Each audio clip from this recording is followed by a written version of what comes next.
Every set of stairs is a potentially insurmountable obstacle. Wheelchair users have to carefully plan out the routes they take. Raoul Krauthausen wants to help make that process easier. The 31-year-old has brittle bone disease, and as the chairman of an organisation called Sozialhelden, or Social Heroes, he promotes the interests of people with disabilities.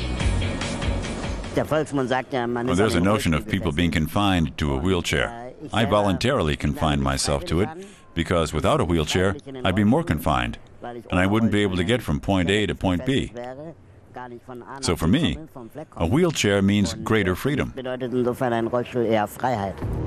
And in order to make better use of that freedom, Raoul Krauthausen has developed Wheel Map. It's an interactive map that shows whether places are wheelchair accessible or not. All users can add their input and rate locations. A simple traffic light system gives information quickly. Green means full wheelchair accessibility, yellow means limited access, and red means no access. But there's no independent testing of the ratings. We don't say that the information on WheelMap is absolutely correct, and Wikipedia doesn't say that either. But some information is better than none. Why would people list false information? The payoff is so small.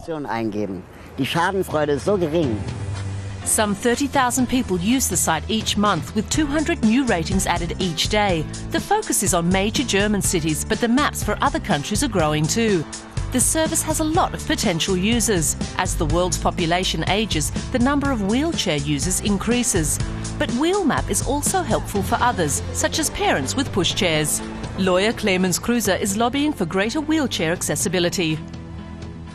Accessibility is essential for 10% of the population, helpful for 30%, and comfortable for 100%.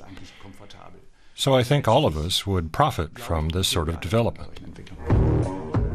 People with many different kinds of disabilities are profiting from a variety of new online offerings. There are guided city tours on audio files for the visually impaired.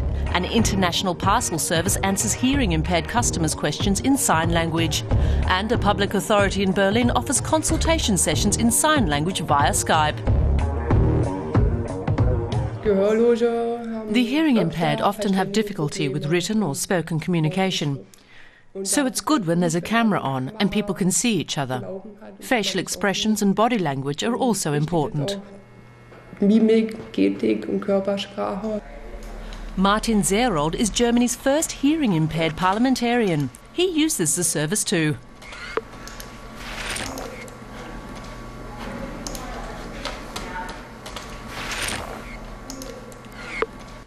It's another example of how the internet can help the disabled. What many people don't know is that 1 in 10 people in Germany lives with some kind of disability. In the end, I've accepted the definition that a disabled person is someone who needs help. And sooner or later, we all need help in some way. Raoul Krauthausen has a lot planned. He wants to compile all the available databases on accessibility on the internet so the knowledge can be used by people all over the world. Shift says, an excellent idea.